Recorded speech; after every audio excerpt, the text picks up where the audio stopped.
আজি বাহঁতৰ ৰুমলৈ বুলি ওলালোঁ। যিহেতু বাই ৰঙিয়াত চাকৰি কৰে, সেয়ে বাহঁতৰ ৰুমলৈ বুলি আহিলোঁ, মানে অকণমান বিহুৰ বজাৰ কৰোঁ বুলি আৰু এনেখন ফুৰি আহোঁ বুলি। বাকী আমি গৈ আছোঁ আৰু গুৱাহাটীৰ নতুন ব্ৰিজেৰে। বিজেপি চৰকাৰৰ দিনত হোৱা উন্নতি কোনে কোনে উন্নতি দেখা নাই মই দেখাই দিছোঁ আজি।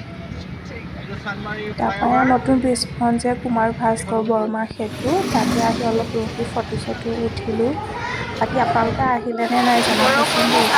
বাকী পিছদিনাখন আৰু ইয়াত গ'লে ইয়াতে ৰঙিয়াত মানে বহুত দূৰৰ দূৰণি টুৰিষ্ট হয়। কোন কোন ঠাইত টুৰিষ্ট হয় জনাব দেই।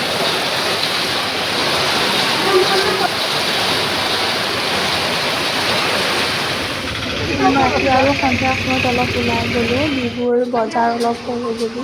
বহুত দিনৰ পৰা ৰিহা ল'ম বুলি ভাবি আছিলোঁ, ফাইনেলি এখন ৰিহা ল'লোঁ।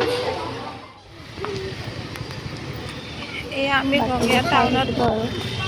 অকণমান বিহু বজাৰ কৰিবলৈ বুলি আহিলোঁ। বজাৰ কৰি উঠি আকৌ নলবাৰীলৈ বুলি গ'লোঁ। নলবাৰীত প্ৰণীতা ৰেষ্টুৰেণ্ট এখন আছে বোলে, তাতে মিঠাই বহুত ভাল পায় মানে। তাতে অকণমান গৈ ফাষ্ট ফুড মিঠাই চিঠাই খাই মেলি আকৌ ৰুমলৈ বুলি উভতিলোঁ। বাকী ভিডিঅ'টি ইমানতে সামৰিলোঁ। ভিডিঅ'টি যদি চাই ভাল লাগিছে তেন্তে এটা লাইক আৰু এটা কমেণ্ট কৰি দিব। আজিলৈ আহিছোঁ, বাই।